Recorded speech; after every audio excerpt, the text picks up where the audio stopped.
Moi, vraiment, j'ai été quelqu'un, j'ai jamais eu peur de perdre. Je suis un grand curieux, donc je préfère perdre, mais au moins je sais que de me demander qu'est-ce qu'aurait été ma vie si j'avais eu le courage d'essayer.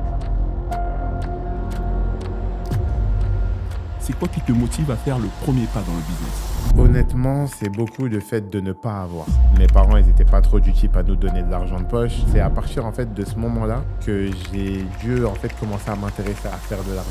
Et t'avais quel âge à ce moment-là? J'étais au collège, donc j'avais déjà 14-15 ans. 14-15 ans, Ouais. tu commences à penser à faire des sous. Exactement.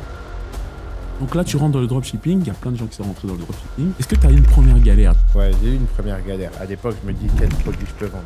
Ouais. Et boum, je regarde ma copine sur le coup et je me dis ok, je vais faire un site de perruques. Ok.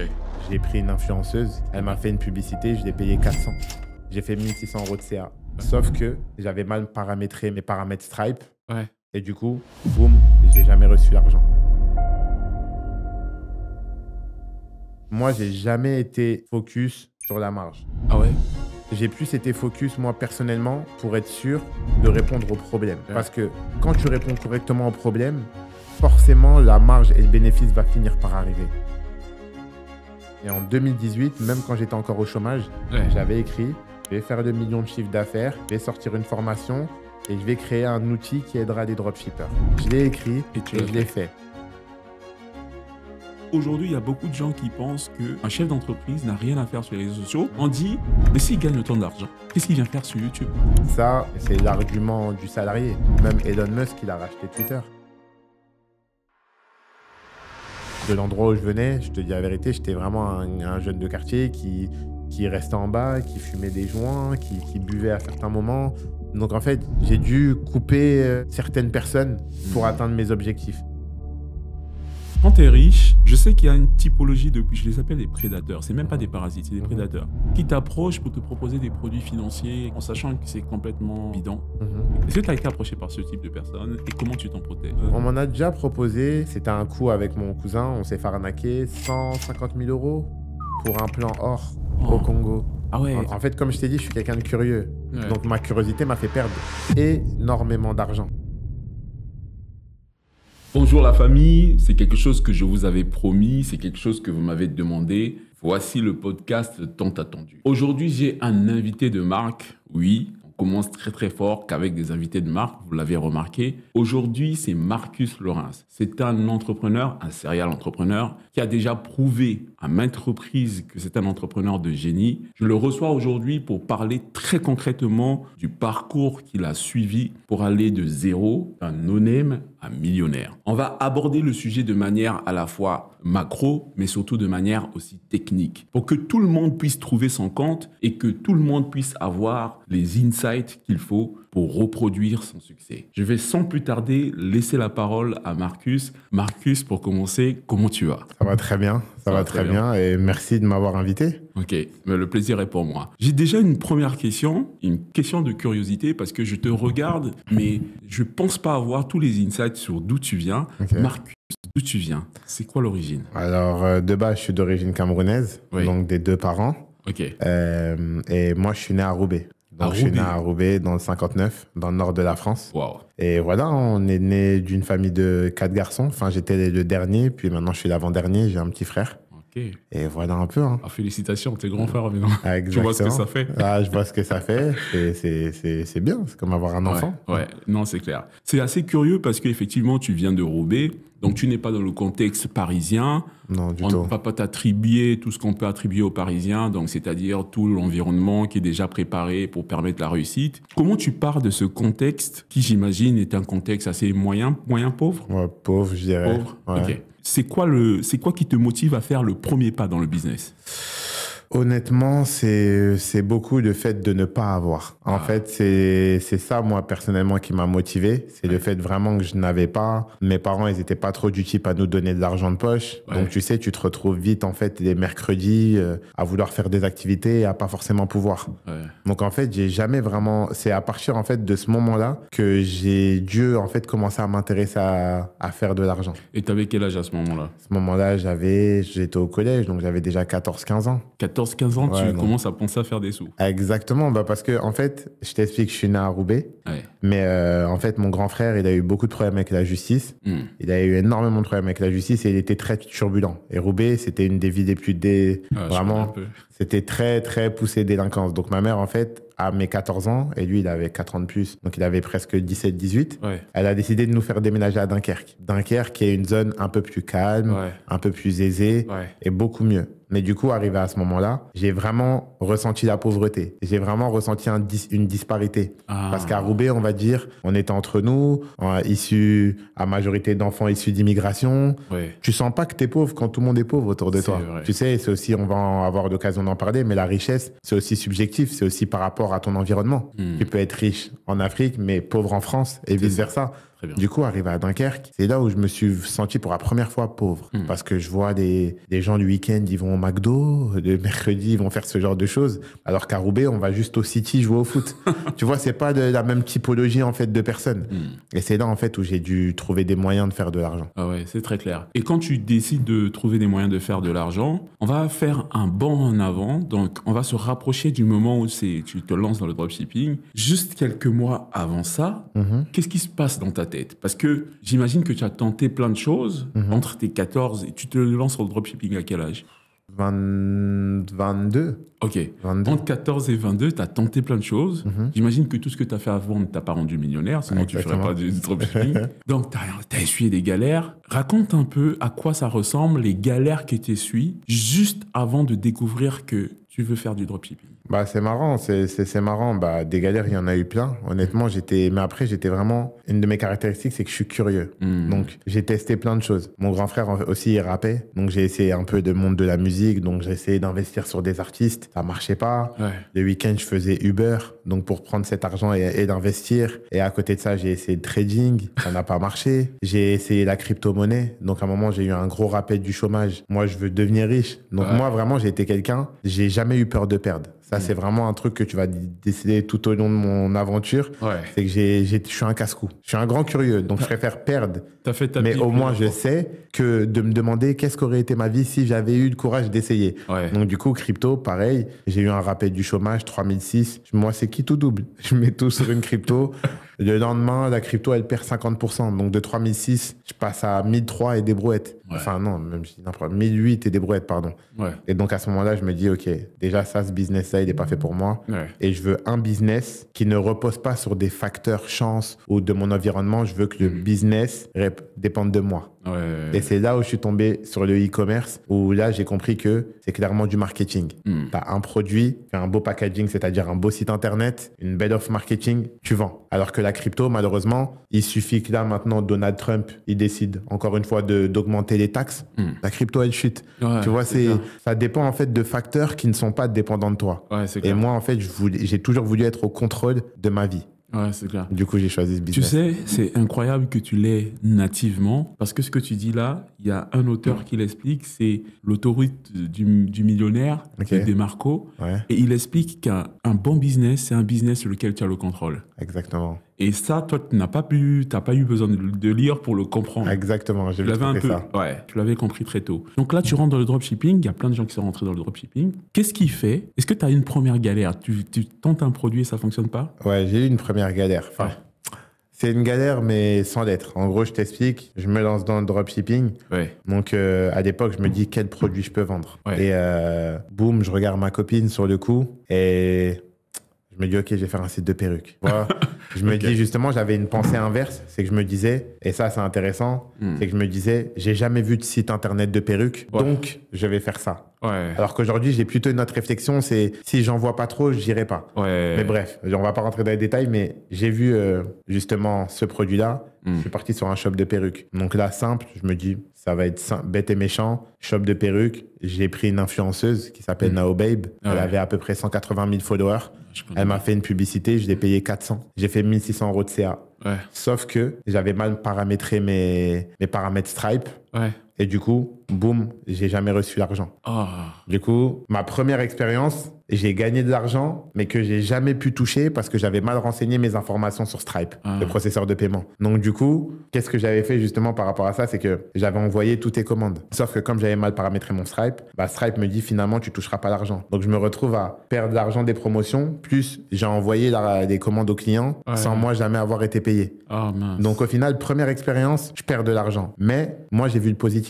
Je suis vraiment quelqu'un d'optimiste. Ouais. Je me suis dit, non, tu as perdu d'argent, mais en vrai, tu en as gagné. Tu as juste mal paramétré ton compte. Ouais. Et là, le business marche. Tu vois, donc moi, j'ai pris le positif. J'aurais pu me dire, oui, mais non, c'est d'arnaque, j'ai pas touché l'argent. Non. Ouais. Je me suis dit, c'est de ta faute. Ouais. Toi, tu t'es mal renseigné, tu as mal rempli ton compte, donc réessaye. Et je suis reparti. Ce que tu dis là, c'est très important parce que c'est très, très difficile de garder sa lucidité lorsque tu vis comme ça un coup dur, quand tu as un Stripe qui garde ton argent et tu as fait un peu de sport. Exactement. Ah, ouais, ok. ouais. Parce que pour garder de la clarté, lorsqu'une situation comme ça t'arrive, c'est pas évident.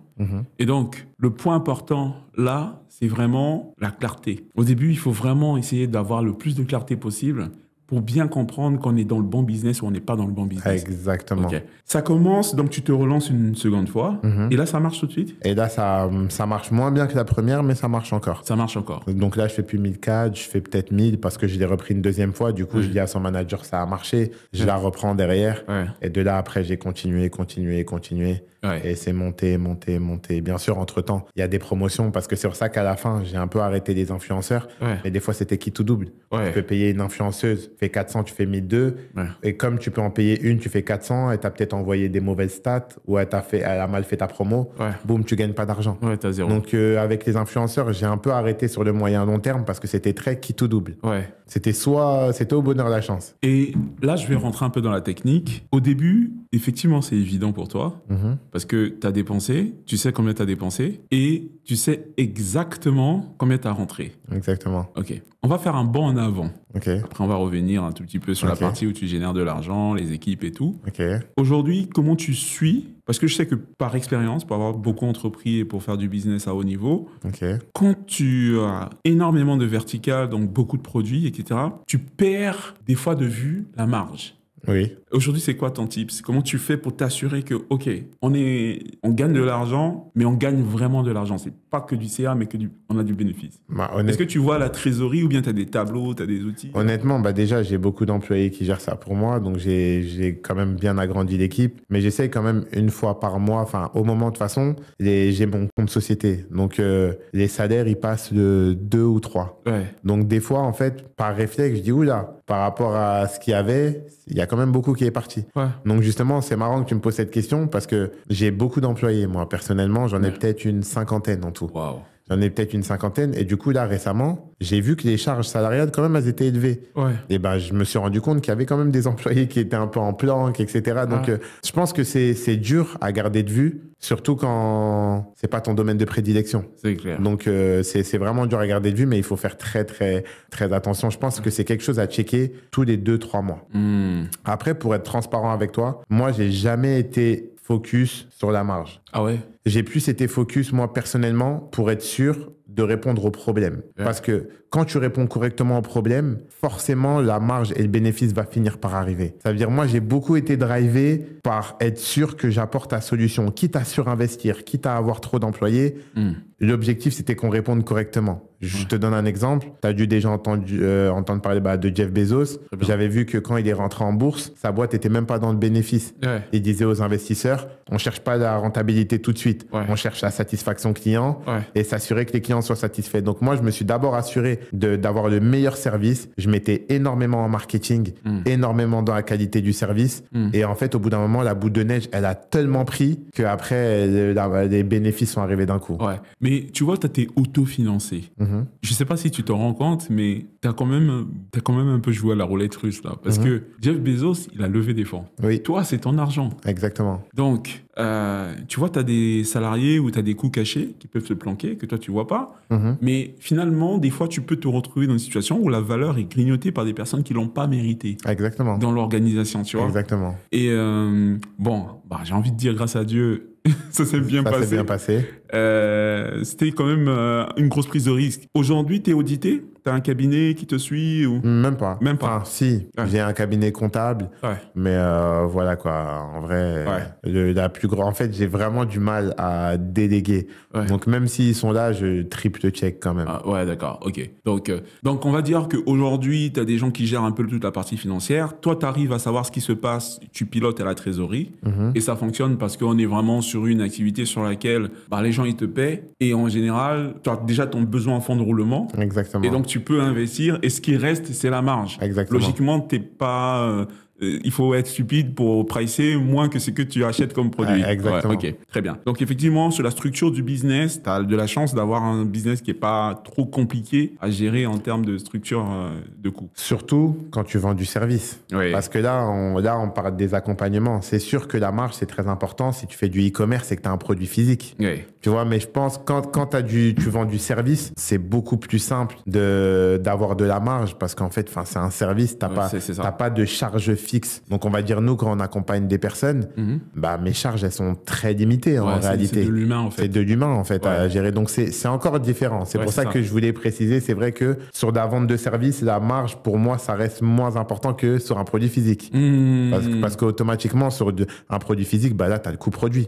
Tu peux pas te permettre d'être à perte. C'est ça. Tu vois, alors que sur un service... Et c'est là où... Comment tu fais? Là, je parle de toi maintenant en tant que chef d'orchestre. Ok. Donc, si je dois comprendre ton écosystème, moi, je le connais, mais on va l'expliquer pour ceux qui nous regardent. Tu as une partie service formation. Donc là, c'est comme des cabinets de conseil, c'est du people, c'est des humains. Exactement.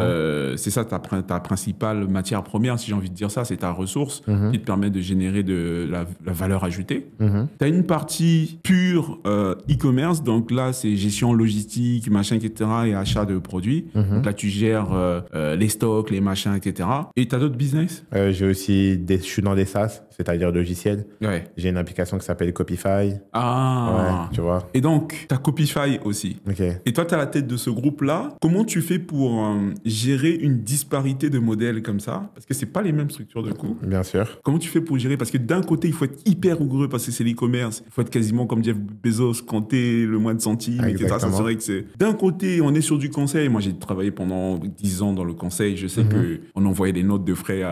Des fois, on se faisait des bouteilles très, très chères. Parce que dans le conseil, effectivement, tu peux pricer énormément, quoi. Ouais, voilà. Donc, conseil, formation, on fait beaucoup d'argent. Et d'un côté, tu as le SaaS où là, tu gères de l'abonnement. Okay. Et il y a du churn et tout. Il faut faire attention. Donc, le churn, pour ceux qui nous regardent, c'est vraiment ce qu'on appelle le taux d'attrition. Donc, c'est les gens qui quittent le SaaS parce que tu les as pas assez couvés, tu les as pas assez chouchoutés. Ils se disent, ton outil ne sert à rien, ils quittent. Comment tu fais pour gérer cette disparité? Alors, pour être transparent avec toi, comment je gère, et j'ai trouvé le secret récemment, c'est que j'ai des associés. Tu vois? Ça veut dire sur Oda, tout, à part le business de la formation, où j'avais un associé, maintenant on s'est séparés. Mais en vrai, aucun de ces business-là, j'aurais pu les faire tout seul. Donc moi, en fait, pendant très longtemps, justement, j'avais ce problème où je voulais tout faire tout seul. Et ça s'est toujours bien placé, sauf que en fait, je sentais que j'avais un plafond de verre à certains moments. Donc maintenant, moi, personnellement, qu'est-ce que je fais? C'est que je m'associe avec des associés qui ont mes qualités et moi, j'ai leurs défauts. Donc moi, je me concentre uniquement sur ma zone de génie. Moi, ma zone de génie, c'est quoi? Concevoir un produit et le marketing. Genre, moi, je suis très bon, étant donné que je suis une personne un peu altruiste, j'aime bien aider les gens, j'arrive vite à décider quel est le problème d'une personne. Donc, je vais vite pouvoir savoir, par rapport à son problème, quel produit on va mettre en place pour pouvoir y répondre. Et mon deuxième gros point fort, c'est le marketing. Je peux me donner... En fait, quand tu as fait du e-commerce et du dropshipping, tu vends des produits parfois qui sont pas très qualitatifs. Du coup, quand tu sais vendre ça, tu peux tout vendre. Donc, pour moi, je trouve que c'était la meilleure école formatrice du monde. Parce que du coup, maintenant, je peux littéralement tout vendre. J'ai vendu des chaussettes, comme des tables, comme des meubles. J'ai tout vendu, en fait, en faisant du dropshipping. C'est que j'ai essayé pas mal de produits. Et du coup, en fait, vraiment, je me concentre sur la partie marketing. Donc, sur toutes les boîtes que j'ai, je suis responsable du marketing. Et la partie, tout ce qui est partie comptabilité, partie gestion des équipes, en général, j'ai souvent délégué cette partie. Ah, tu as souvent délégué cette partie. Exactement. Donc, ça signifie que ton équipe, il est possible que ton équipe croisse sans que tu ne l'aies décidé. Exactement. Exactement. Une personne peut arriver dans ton équipe et tu découvres, ah oui, bonjour. Bah, j'ai toujours l'aval est toujours demandé, vu que je gère encore un peu le budget, mais ça arrive parfois. Par exemple, je te donne un exemple sur Copify. J'ai mon associé Thomas. Oui. Et par exemple, la dernière fois, on a fait un mini séminaire avec tous mes employés de Copify. Ils sont 6. Oui. Par exemple, j'ai dit, ah ouais, c'est qui lui? Il m'a dit, mais je t'avais dit, il est là depuis 6 mois. Tu vois, donc, par exemple, on a vraiment bien séparé les missions. Moi, je m'occupe de l'acquisition et lui, il s'occupe du produit et de la gestion du produit. D'accord. Et lui, il n'a pas regardé sur ma partie et moi, je regarde pas sur sa partie. D'accord. On se fait vraiment confiance à ce niveau-là. Mais vous avez des meetings quand même entre associés. Exactement. Vous regardez la stratégie, vous avez des OKR, donc des objectifs et des résultats clés à 3 mois, à 6 mois. Exactement. Ok. On s'appelle presque une fois par semaine ou des fois tous les 2 semaines. Ok. Et c'est largement suffisant. Ah ouais. Après, Vous parlez même pas tous les jours. Après, c'est du SaaS. C'est pour ça que moi, vraiment, je parle énormément des business digitaux, parce que les business digitaux, c'est la magie en réalité. Parce que, en vrai, j'ai un logiciel, ça fait 3 ans qu'il tourne à peut-être entre 60 et 80 000 euros par mois. On a 5 employés. Ouais. Ça n'existe pas en temps normal. Et encore, dans les 5 employés, on en a recruté 3 il y a 2 mois. Ouais. Donc, on a fait cette boîte avec 2 fondateurs et 2 employés. Enfin, 3. Un développeur qui était en freelance, une personne qui gère le SAV et une personne qui m'assistait sur le marketing. Yes. Donc, c'était 3 employés pour une boîte qui fait 80 000 euros par mois. Ouais. Tu vois, donc ça, c'est un truc que tu peux voir que dans le monde du digital. C'est clair. Avant que je passe à la prochaine question, je veux comprendre, parce que ça c'est très important que nos auditeurs comprennent ça, quelle est la construction mentale qui t'a poussé de passer de l'e-commerce à la formation, c'est assez naturel. Il y a beaucoup d'exemples sur le marché. De passer de l'e-commerce à la formation puis au SaaS, il y a des exemples sur le marché, mais il y a très peu de gens qui se disent, OK, le SaaS c'est fait pour moi. Okay. Qu'est-ce qui, toi, au-delà du fait que oui, tu as pris un associé, voilà, vous complétez, etc., je parle par expérience. Il y a des business sur lesquels la plupart des gens sortent de ton contexte, sortent de ton corps. Mets-toi dans la tête de quelqu'un qui doute. Okay. Comment tu as fait pour passer ce doute-là et te dire, OK, c'est pas parce que j'achète et je vends que je ne peux pas faire du SaaS. Je vais faire du SaaS aussi. OK. Moi, franchement, à cette époque-là, encore une fois, j'ai toujours été un grand curieux et après, moi, personnellement, pour mon histoire, j'ai toujours été fan d'app. Genre, je voyais des gens créer des apps et j'ai toujours trouvé ça fascinant. Ouais. Ça veut dire, en fait, ça a toujours été dans ma liste d'objectifs. Vraiment, dans ma liste d'objectifs. En fait, j'avais regardé beaucoup de vidéos business avant et c'était j'avais vraiment une liste. D'ailleurs, on parlera de ça, de subconscient, etc. Mais moi, j'avais écrit tous mes objectifs sur une feuille. Et en 2018, même quand j'étais encore au chômage, j'avais écrit, je vais faire 2 millions de chiffre d'affaires, je vais sortir une formation et je vais créer un outil qui aidera des dropshippers. C'était écrit, je l'ai écrit et je l'ai fait. Et ça veut dire, en gros, comment j'ai passé ce stade-là? En fait, bizarrement, c'était comme si je l'ai fait sans faire exprès. L'opportunité, elle est arrivée, boum, j'ai foncé. Et tu n'as jamais douté que tu allais faire le million? Jamais. À certains moments, comme tout le monde, tu as des moments de doute. Quand tu te prends une porte ou quand tu tombes, tu te dis, est-ce que je me relève vraiment? Tu vois, ça arrive. Mais moi, ça reste jamais très longtemps. Tu vois, ça reste jamais très longtemps. Le naturel, il revient au galop. Et voilà, c'est venu comme ça. Et aussi, la dernière des choses, comment c'est venu? J'avais vu une vidéo qui disait, pour que les choses arrivent, il faut que tu les visualises. Donc moi, tu sais, dans ma chambre, j'avais mis une feuille. D'ailleurs, j'avais un de mes premiers réels qui a été viral. C'est que j'avais décortiqué 1 million. 1 million d'euros, ça te paraît énorme? Qu'est-ce que c'est 1 million? C'est ça fois ça, ça fois ça, ça fois ça, ça fois ça.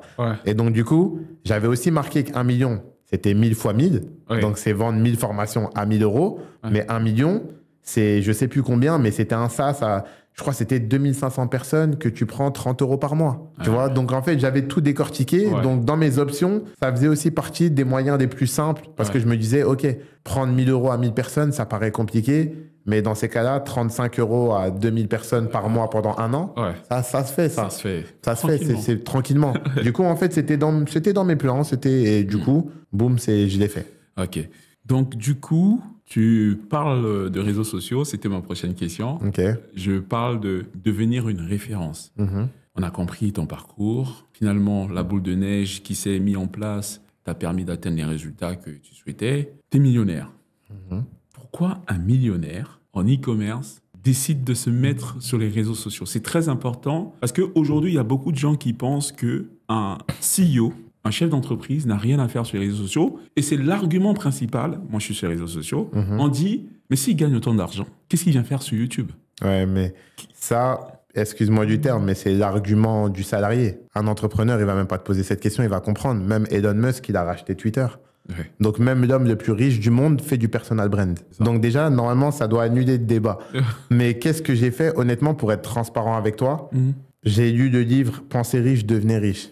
Et dans ce livre-là, il y a une des histoires qui raconte le mec qui vendait des pelles. Ouais. Tu vois, qu'à un moment, le mec, il a été creusé. Finalement, il a abandonné. Et en fait, il s'est rendu compte que, putain, j'aurais pas dû abandonner. Bah, tu sais quoi, maintenant, je vais vendre des pelles parce qu'il y a beaucoup de gens qui vont chercher l'or. Ouais. Ça veut dire, en fait, quand j'ai lu ce livre-là, je me suis dit, OK, c'est pas parce que tu vas devenir riche en allant creuser que tu ne peux pas aussi devenir riche en vendant des pelles. Donc, moi, dès le début, en fait, j'étais assez mûr. J'ai vite compris que les youtubeurs, ils avaient aussi un business model derrière. Ouais. Donc, je me suis dit, je vais faire les deux. Mais pour être transparent avec toi, j'avais un groupe Facebook. Mais ce groupe Facebook-là, où je donnais des conseils, parce que j'ai vite donné des conseils en e-commerce. Gratuitement. Gratuitement. J'ai gardé un groupe Facebook peut-être 1 an gratuit avant de vendre un seul accompagnement. Donc vraiment, je l'avais en 2018 parce que en fait, je me suis dit, c'est incroyable. Tu as réussi, si tu peux aider les autres. Parce que moi, la première chose que je me suis dit quand ça a marché, c'est mais pourquoi personne ne me l'a dit avant? Donc moi, j'étais trop content de dire ça à tous mes proches. Carrément, il y a 3 personnes de ma classe qui travaillent avec moi aujourd'hui Ah ouais. et qui étaient en cours avec moi en 2018. Quand j'ai fait des chiffres, je leur en ai parlé, etc. Mais bref, pour revenir sur l'anecdote, qu'est-ce qui a fait que je me lance en ligne? Ça m'est tombé dessus.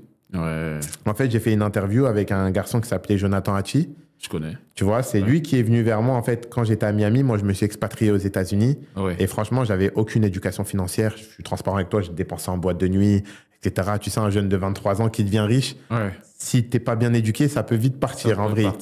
Et ce gars-là me croise et il me dit, hier, tu as dépensé 5 000 € en boîte, tu fais quoi dans la vie? Donc moi, je lui dis, je fais du e-commerce, j'ai fait A, B, C, mon grand frère, il est en prison, mais ça m'a pas empêché de faire A, B, C, D. Et il me dit, mais ton histoire, elle est archi inspirante. Viens, on fait une vidéo YouTube. Ouais. Où tu parles. Mais moi, j'ai dit, t'es sûr? Enfin, c'est un peu tabou aussi de parler d'argent dans les quartiers, etc. Ouais. Enfin, mon entourage n'est pas au courant que je fais autant d'argent. Genre, à l'époque, j'étais un no-name. Ouais. Et en fait, on fait cette vidéo, et cette vidéo, boum, elle explose. J'étais la vidéo la plus vue de sa chaîne, 150 000 vues. Je l'ai vu, cette vidéo. Tu vois? Et là, tous les mois, je prends des followers. Ouais. Et les gens me disent en DM, est-ce que tu vends? Est-ce que tu vends? Est-ce que tu vends? Et là, je me suis dit, en fait, l'opportunité, elle est là. Ah, mais c'est clair. Tu vois? Là, j'ai même pas forcé de destin. C'est là. L'opportunité, elle est là.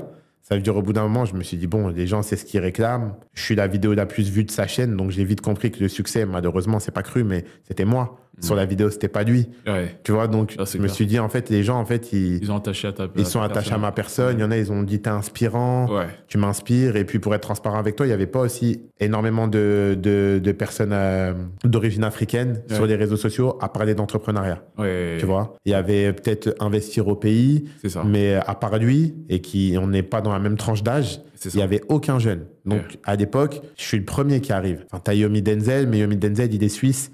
C'est encore différent. C'est encore différent. C'est encore différent. Il vient pas forcément d'un quartier, il n'a pas la même élocution, on n'a pas le même background.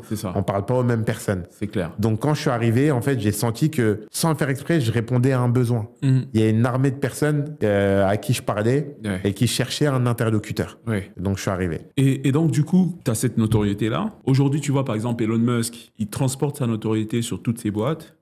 Est-ce que tu as le sentiment, moi j'ai déjà la réponse, mais est-ce que tu as le sentiment que le personal branding en 2025, le 2025 a son importance, devient vraiment une arme de destruction massive pour pousser l'ensemble de ces boîtes?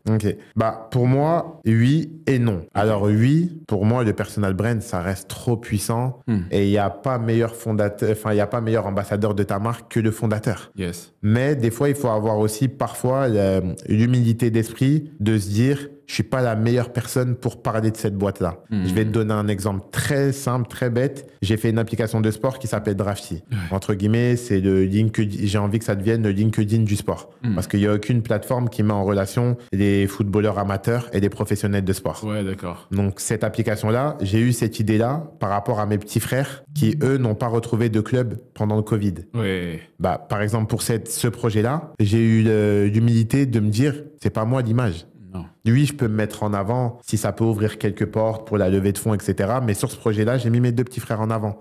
Pourquoi? Parce que ils répondent aux problèmes. Et c'est même eux le problème dans le sens où c'est 2 footballeurs qui n'ont pas réussi à trouver des clubs.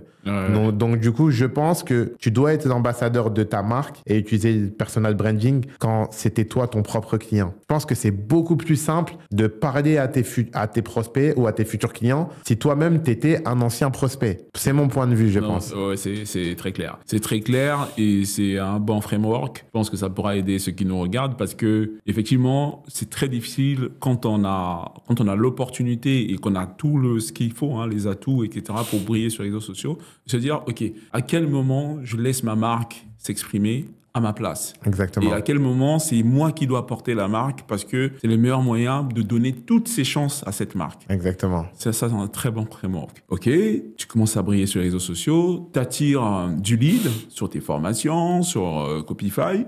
T'es un peu un serviteur aussi de ces marques-là, hein, la marque de formation, Copify, etc.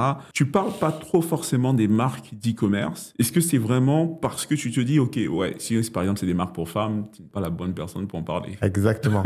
Par exemple, c'est ce que j'explique sur les réseaux sociaux, c'est que je me suis vraiment spécialisé.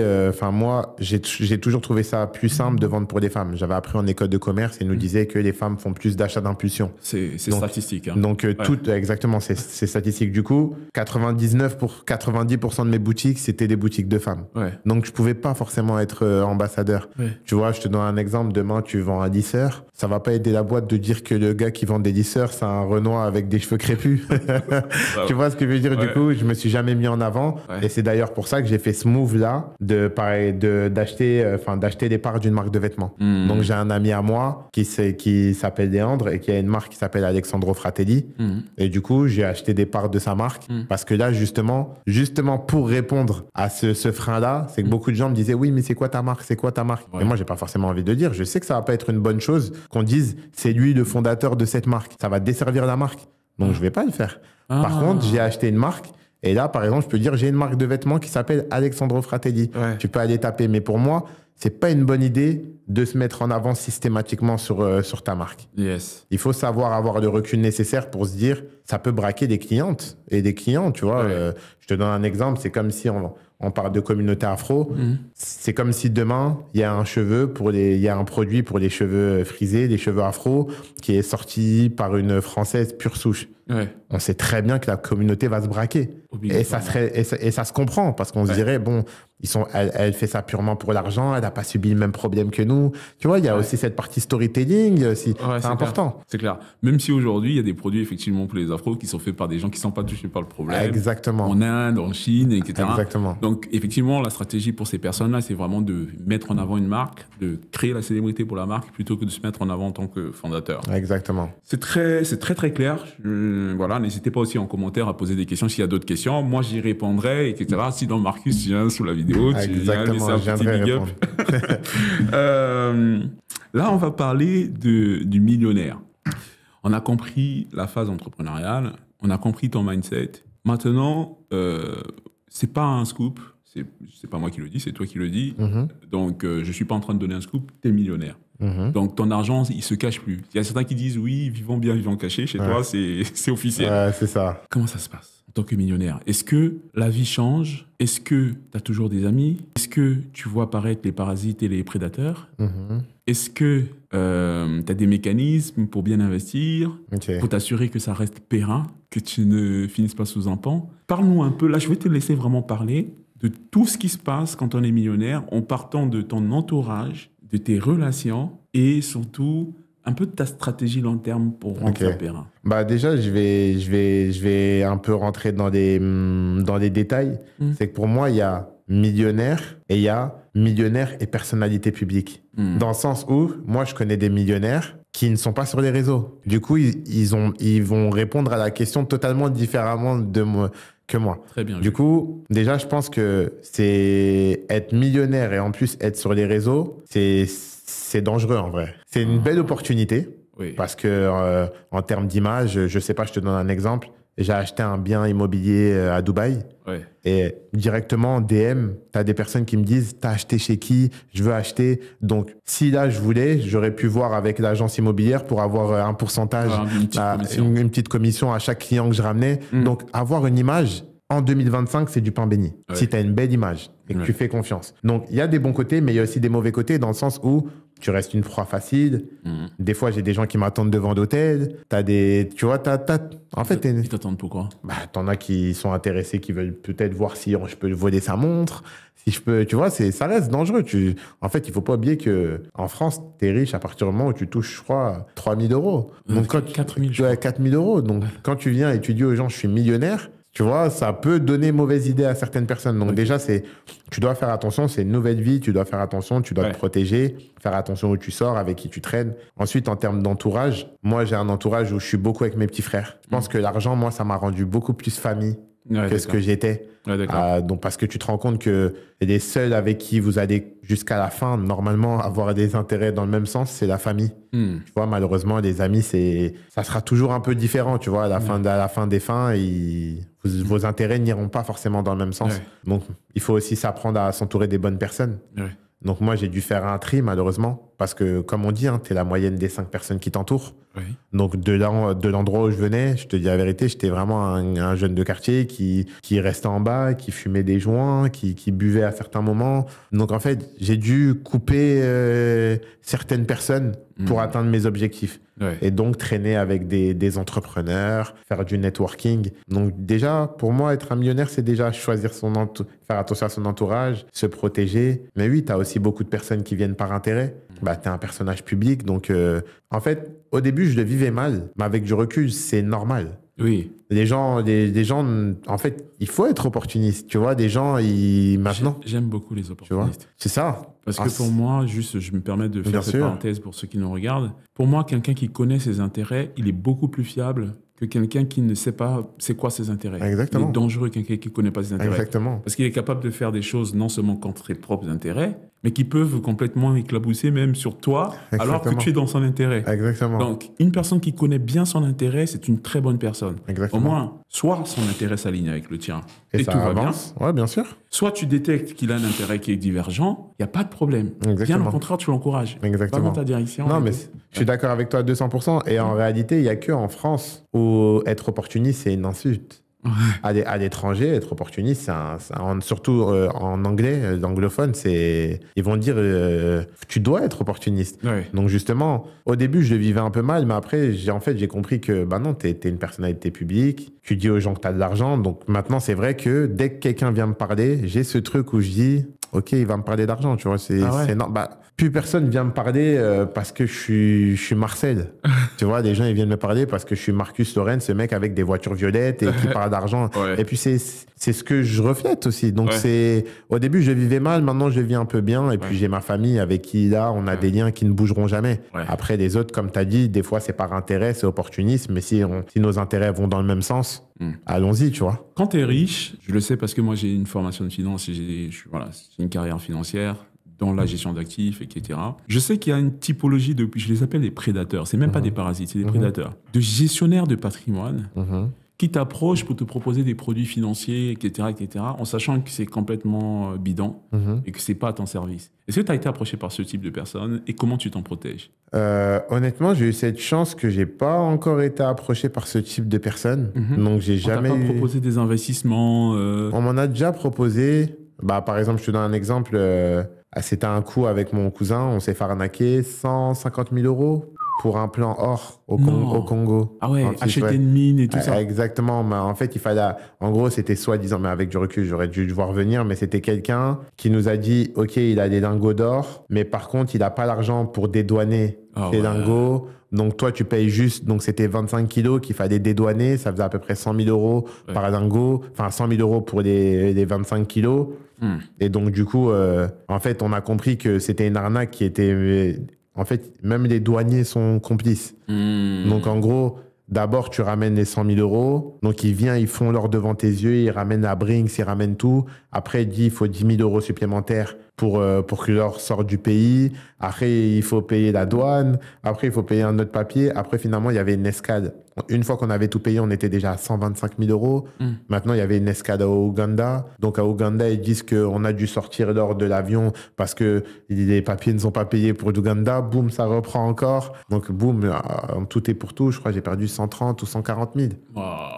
Tu vois, donc, oui, en fait, comme je t'ai dit, je suis quelqu'un de curieux. Ouais. Donc, ma curiosité m'a fait perdre énormément d'argent. Ouais, Donc, d'accord. ça, c'est sûr, ça, je peux même plus compter le nombre de sous que j'ai perdus, mais maintenant, je fais beaucoup plus attention. Et surtout, je fais des investissements beaucoup plus stables et raisonnables. D'accord. Dans le sens où, en fait, j'ai compris que les gens qui te proposent des taux de rendement à 50%, à 100%, ça n'existe pas.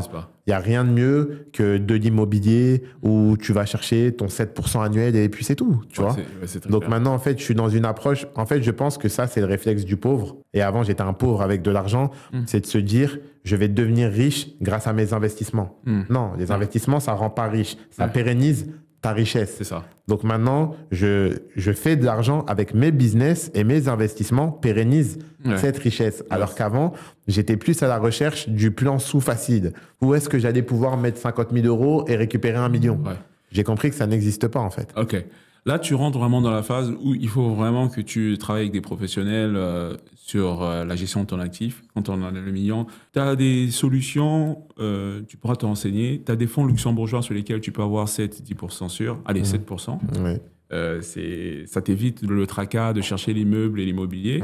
Et quand tu es vraiment riche, tu as le crédit Lombard. Je te laisse aussi regarder. C'est vraiment quelque chose qui permet de financer ton train de vie ou de financer des investissements sur la base de ton actif que tu peux mettre en collatéral. Voilà. Là, je parle, les experts comprennent. Je t'expliquerai ça très, très clairement. Mais voilà. Là, tu rentres dans cette phase. Il faut maintenant que tu travailles avec des professionnels, que tu mettes aussi voilà, tu crées un trust familial dans un paradis fiscal, etc. Et que derrière ça, tu te protèges à la fois fiscalement, que tu protèges ton héritage pour tes futurs descendants, etc. Donc, ça va commencer à devenir sérieux pour toi. Là. C'est fini le temps de dépenser, etc. On m'en a parlé. J'avais rencontré justement une entreprise comme ça, une conseillère justement en patrimoine, qui m'a parlé de biens défiscalisants, qui m'a parlé de trust au Luxembourg. Donc là, ça commence à arriver, je pense. Les gens commencent à voir que c'est pas un faux million. Donc du coup, je pense que les personnes, elles commencent à comprendre. Et c'est là qu'il faut trier les bonnes personnes. Mais voilà, on peut en reparler, on s'en parle sur WhatsApp, etc. Voilà, quand tu as des plans, j'ai travaillé dans ça pendant longtemps. Hein. Juste, je peux te donner des advice. Avec plaisir. En tout cas, Marcus, j'ai passé un excellent moment avec toi. J'espère que l'échange apporte beaucoup de valeur à ma communauté. Franchement, merci d'avoir pris ce temps. Merci pour le partage que tu fais, pour toutes les personnes que tu irradies avec tes connaissances et ton parcours. J'espère que ça va inspirer plus d'un. Je vous dis juste que vous êtes de plus en plus nombreux à rejoindre ma chaîne, à vous abonner. J'ai quasiment entre 100 et 500 abonnements par jour. Et là, en quelques mois, je suis passé de quasiment 0 sur YouTube à presque 50 000 abonnés. Donc, c'est une croissance fulgurante. Franchement, tous ceux qui nous rejoignent, ils ne nous rejoignent pas par hasard. C'est parce qu'ils comprennent la valeur qu'on donne sur cette chaîne. Donc, faites comme eux, rejoignez-nous et ne restez pas isolés. Venez profiter, venez vous nourrir, venez gagner avec nous. Et ensemble, on va vous aider à sortir, à déployer votre plein potentiel. Si vous aimez le type de contenu qu'on fait, vous savez que vous devez vous abonner, vous devez laisser un commentaire, vous devez partager à toute la famille, partager au quartier. Laissez-moi un commentaire des familles, parce que je suis de votre famille. Et puis, vous regardez la prochaine vidéo, c'est aussi un autre podcast avec un interlocuteur de qualité. Et je vous dis tchuss à la prochaine vidéo. Non, à tout de suite.